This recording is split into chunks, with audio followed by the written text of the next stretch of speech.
The Baal Shem Tov's innovation, we'll be celebrating his birthday soon. The Baal Shem Tov's innovation has been written up by Buber and by Sholem. And of course they were writing as outsiders, and they popularized the Baal Shem Tov. They didn't really explain him. He championed the underdog. He fought for the simple Jew. He found every Jew lovable. He is so sweet. That's not the Baal Shem Tov. First of all, the Baal Shem Tov was the scholar's scholar. He put everybody else to shame. His philosophy was so radically new and so profound that he never wrote down any of it. At most, he could present little glimpses. And it wasn't until 2 generations later that what he was teaching was finally understandable. Basically what he taught was, there's something about God that you have no idea, you've never known, and there's something about you that you've never known. And it's time to reveal that secret. This is not Kabbalah. Kabbalah was known by then. Kabbalah was already available by then. Because 100 years earlier, before the Baal Shem Tov, the Maharal of Prague was already teaching Kabbalah to his students. And before that, in Tzfas, the Ari had declared that it is now permissible for everyone to study Kabbalah. You don't have to be 40, you don't have to be a genius, and so on and so forth. So the Kabbalah was already available, and yet the Baal Shem Tov's teachings created such a revolution in Eastern Europe that within 2 years, more than half the Jews of Europe were Hasidim. So what did he do? What was this great innovation? First, what did he say about God that we didn't know before? He said, God is creating the world every moment. Because if he stopped creating the world for a moment, it would stop existing. Hundreds of volumes have been written on this philosophical, theological concept. The nature of the world, because it came out of nothing, cannot exist on its own, because you can't teach nothing how to exist. So God makes it exist, and it can't continue, because it is essentially nothing. So God has to continuously make it exist. So when God said, let there be light, and there was light, you figure, okay, and then he moved on to another project? No. Since then, he is saying, let there be light every second. If he stops for a second, there's no light. If he stops for a second, there's no earth. There's no time. There's no space. There's nothing. Because nothing is the natural, original state. So if there's going to be an existence, if there's going to be a world, he has to be telling it, forcing it to exist every moment. We say in the davening, God renews creation every day. That's an understatement. It's not every day. It's every moment of every day. It is more visible when the sun goes down and then it comes up again. That's a visible renewal. But essentially, the pen would not exist if God isn't telling it to exist. So God didn't create the world, he is creating the world. He is not a creator past tense, he is the creator present tense. Therefore, the Baal Shem Tov's conclusion was, there is specific divine providence, hashgacha pratit, for every detail of every creature, of every moment, of every event. What's the connection? If God has to tell the pen to exist right now, then does he know what's happening to the pen? How can he not? So constant creation is almost the same as divine providence. If he's telling it to exist right now, then he's conscious of it, he's aware of it, he's making it what it is.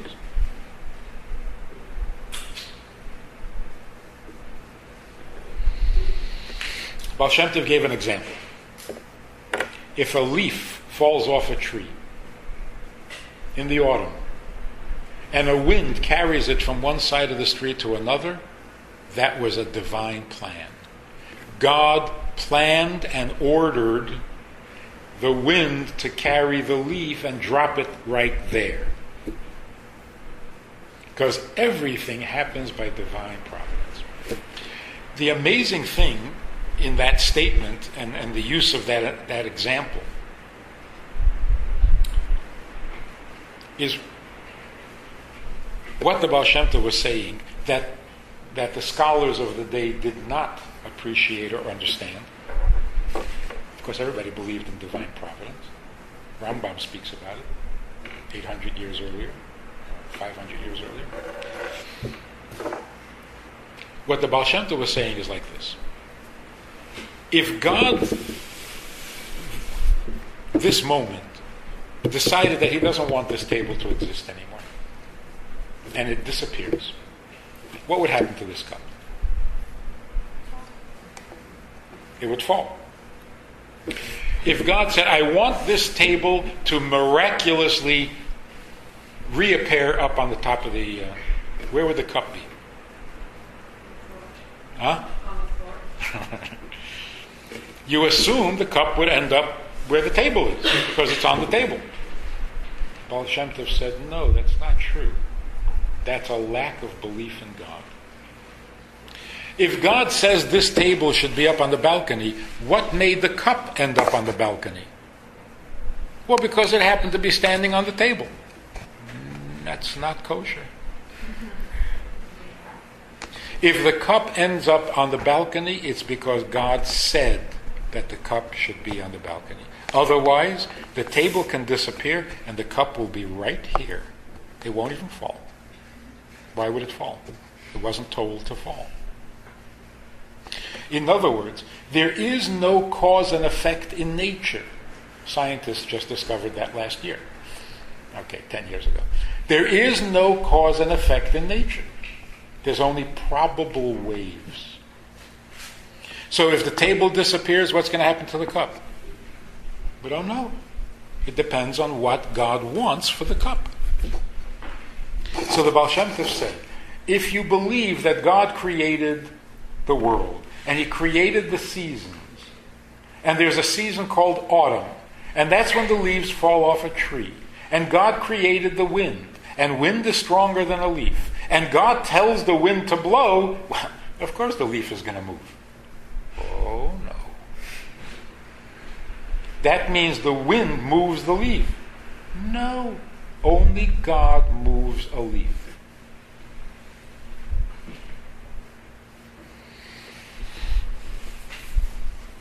This woman said, we were sitting and talking, and one of the women said, I have a daughter back home, she's 5 years old.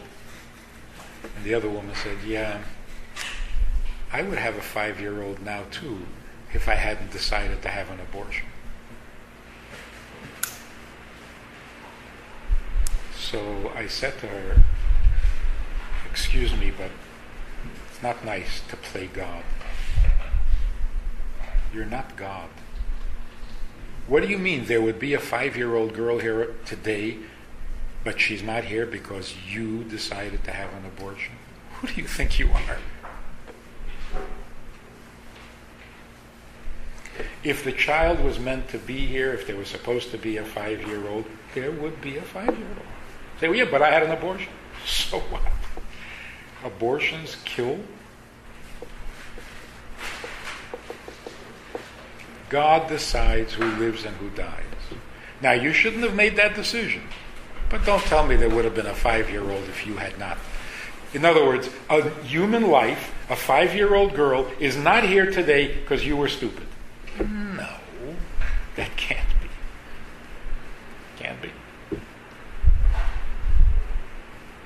So you have people who decide to have an abortion, they go in for the abortion, and the child delivers alive.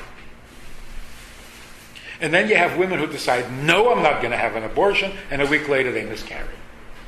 So who runs the world? So what the Baal Shem Tov was saying is, not that God runs the world. Everybody knew that. What he was saying is, in God's world, nothing piggybacks. And God said, let the wind blow, so naturally the leaves were moved. No. God says the table should disappear. Well, the cup is going to fall. No. Everything has its own divine plan. And this will not move because of the table. Right? So there is no indirect effect in God's world. Why is that so exciting? What's exciting is God is constantly busy creating the world and every detail in it over and over and over. Wouldn't it be much more efficient if he just made the world fly on automatic pilot? He's God. He could have said, let the world be and hang around till I tell you otherwise. Why does he have to constantly create it? In other words, he created the world in such a way that it will constantly be dependent on him, and he's going to constantly have to be creating it. Why did he do that?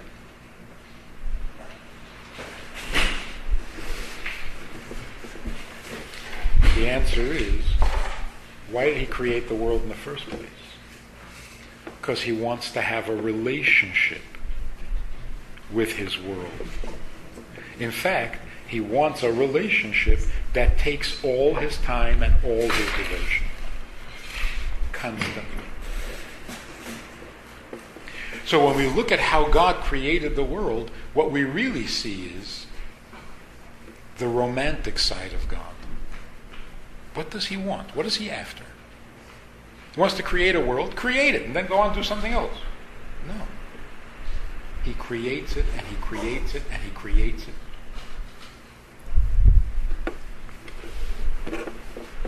Because the purpose of creation is relationship. Coming on to Yom Kippur, God, on his own initiative, picks a day out of the month of Tishrei and says, on the 10th day of this month, come to me and I will forgive you. We didn't ask him. We didn't petition. Nothing happened on that day to make it special. God picked a day and said, on this day, come, I'll forgive you.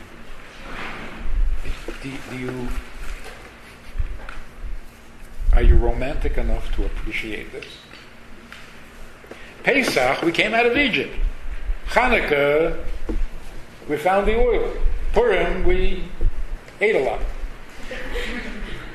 What's Yom Kippur? God picks a day and says, please come to me, I want to forgive you. He wants to forgive us more than we want to be forgiven.